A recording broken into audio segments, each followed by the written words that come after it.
Hello hello, ഇത് നിധി books എന്നാണ്. ആ ജയഗണേഷ് എന്ന് പറഞ്ഞൊരു സ്റ്റോറി ഐഡിയ ഞങ്ങൾക്ക് മെയിൽ ചെയ്തിരുന്നില്ലേ നിങ്ങൾ? അതെ. ഞങ്ങൾക്കത് പബ്ലിഷ് ചെയ്യാനൊരു ഇൻട്രസ്റ്റ് ഉണ്ട്. ഒന്ന് ഓഫീസ് വരെ ഒന്ന് വരാൻ പറ്റുമോ? ഒരു 9 മണി. ഞാൻ വരാം വരാം. Okay, see you then. Okay മാം.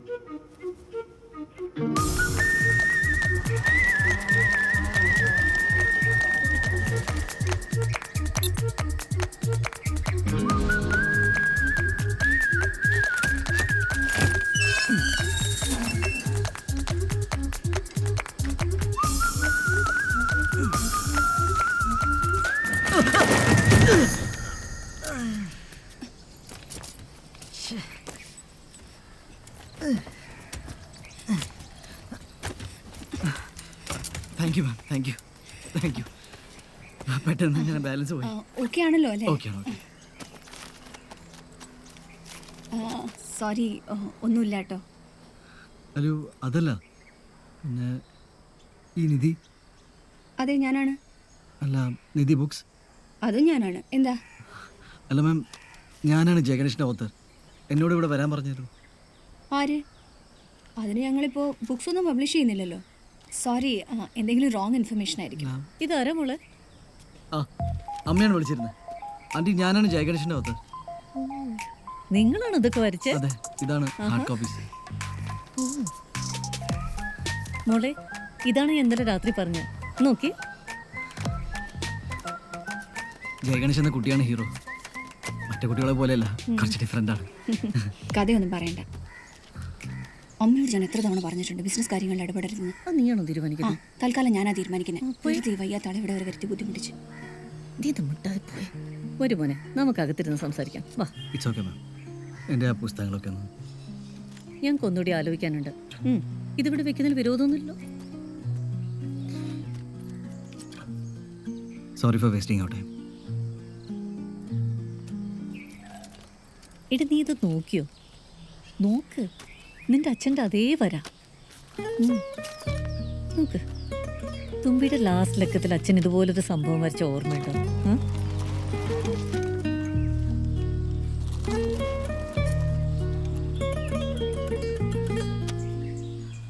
വെള്ളത്തിൻ്റെ കാര്യം വലിയ പ്രോബ്ലമാണ് സാർ. എല്ലാ ടവറിലും ഇത് തന്നെയാണ് അവസ്ഥ. എല്ലാത്തിനും ഉണ്ട്. അതെ, ഞാൻ ഓൾറെഡി 4 ദിവസം മുന്നേ കോർപ്പറേഷൻ പറഞ്ഞിരുന്നു. അത് ഞാൻ വേണ്ട രീതിയിൽ നോക്കിക്കോളാം. ശരി. ഓക്കെ. എന്റെ ഈ ബർത്ത്ഡേക്ക് എനിക്കൊരു സൂപ്പർമാൻ ഡ്രസ് വേണം. Okay done. അവന് ചെറിയ കോൾഡ് ഉണ്ട്. സിനിമയ്ക്കൊക്കെ പോണോ? നോ, ഐ ആം ഫൈൻ അമ്മ. ഓക്കെ അമ്മ, പോട്ടെ. നീ തണുത്തൊന്നും കഴിക്കല്ലേ. താൻ ഇവിടെ എവിടെയോ ഈ മുങ്ങി നടക്കുന്നത്? ആ പറഞ്ഞ കാര്യം എന്തായി? ഹേ ഹീറോ. അയാൻ, ഹായ്.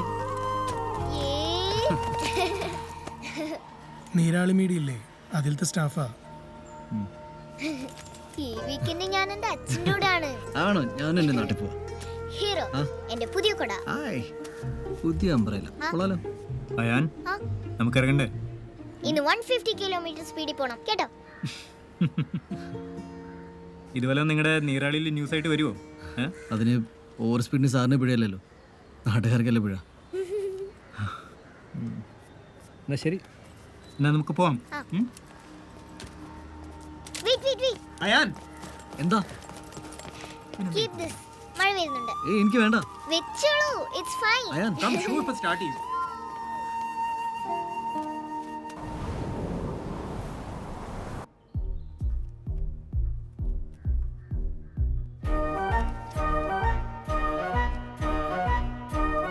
സിദ്ധനാട് വളരെ ചെറിയൊരു ഗ്രാമമാണ്.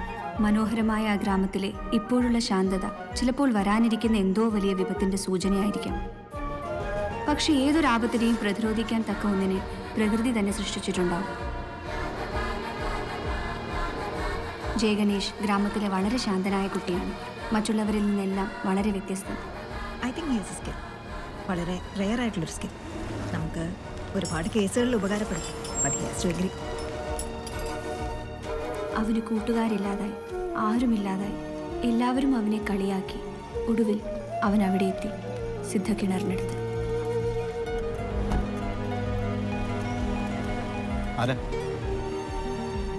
ജയഗണേഷിനെ ഏതോ ഒരു ശക്തി ആ കിണറിലേക്ക് മറിച്ചിട്ടു. അവൻ ആഴങ്ങളിലേക്ക്. ചെറുപ്പത്തിലെ വലിയ ബൈക്കറാവണമെന്നായിരുന്നു അവന്. ഞാനറിയാതെ കോളേജിൽ പഠിക്കുമ്പോൾ ബൈക്ക് എടുത്തുകൊണ്ട് പോയതാ. തീരുമാനം. ചെറുക്കൻ ഡസ് പഠിച്ച് ആത്മഹത്യ ചെയ്യാൻ പോയി. ഭാഗ്യത്തിന് നാട്ടുകാർ കണ്ടുകൊണ്ട് രക്ഷപ്പെട്ടു. അവനെ ആ കിണറിൽ എത്തിക്കുക എന്നത് കാലത്തിന്റെ ആവശ്യമായിരുന്നു. അവിടെ വെച്ച് അവർ തമ്മിൽ കണ്ടുമുട്ടി. ആ നാടിന്റെ വരൾച്ച തപസ് ചെയ്ത് മാറ്റി ആ കിണറിൽ മറിഞ്ഞ സിദ്ധൻ ജയഗണേഷിന് അവന്റെ ജന്മരഹസ്യം ഓതിക്കൊടുത്തു. ഞാൻ മാക്സിമം അവനെ മോട്ടിവേറ്റ് ചെയ്യാൻ ശ്രമിച്ചു. വാട്ടർ തെറാപ്പി പഠിപ്പിച്ചു. കാലില്ലെങ്കിലും വെള്ളത്തിൽ നീന്താവും.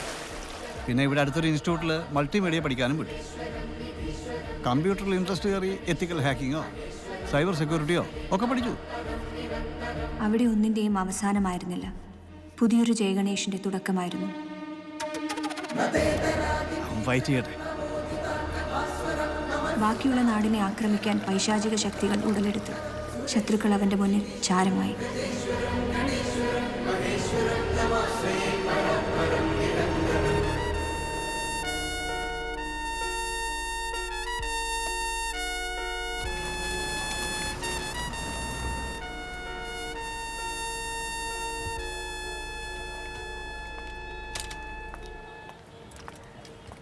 പാർവതി,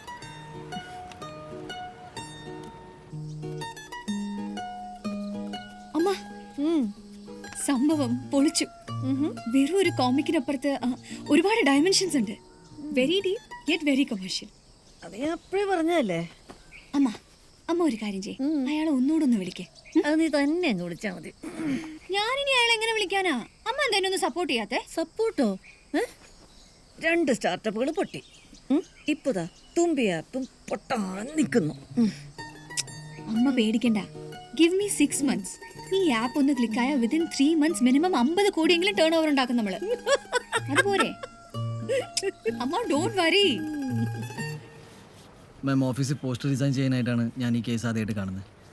പിന്നെ എൻ്റെ പുതിയ കഥയ്ക്കുള്ള പൊട്ടൻഷ്യൽ ഇതിലുണ്ടെന്ന് അറിഞ്ഞപ്പോൾ ഒന്ന് അന്വേഷിച്ചു. സ്ട്രെയിറ്റായ ഒരു കാര്യം പറയാം. ഇതുപോലെ പല കേസുകളിലും ഗണേഷിന് ഞങ്ങളെ സപ്പോർട്ട് ചെയ്യാൻ പറ്റും. നിങ്ങൾ വിചാരിക്കുന്ന പോലെ എല്ലാ കേസിലും എനിക്ക് എവിഡൻസ് ഒന്നും ഉണ്ടാക്കാൻ പറ്റില്ല. പറ്റുന്നേ. ഫോർ എക്സാമ്പിൾ, ഞങ്ങൾക്കൊരു സെലിബ്രിറ്റി ക്ലയൻ്റ് ഉണ്ട്. അവരുടെ വളരെ ഇൻറ്റിമേറ്റ് ആയിട്ടുള്ളൊരു വീഡിയോ ലീക്കായിട്ടുണ്ട്. അത് ഡീപ്പ് ഫേക്ക് ആണെന്ന് ഗണേഷിന് പ്രൂവ് ചെയ്യാൻ പറ്റില്ലേ? മാം, ഐ എം നോട്ട് ഇൻട്രസ്റ്റഡ്. അയ്യോ, വെറുതെ വേണ്ട. ഞങ്ങൾക്ക് നല്ല പേയ്മെൻറ്റ് തരാൻ പറ്റും. ഒന്ന് ശ്രമിച്ചു നോക്കൂടെ? അല്ല ഗംഗേട്ടാ? എടാ, വക്കീലിനെ പോലെ ഒരാൾ ഒന്നും കാണാതെ പറയൂ. നീ നോക്ക്. എന്ന് നോക്കാനാ? മറ്റില്ലാതെ പറഞ്ഞില്ലേ മാം, യു മേ ലീവ്. ഓക്കെ, ഗണേഷിൻ്റെ ഇഷ്ടം.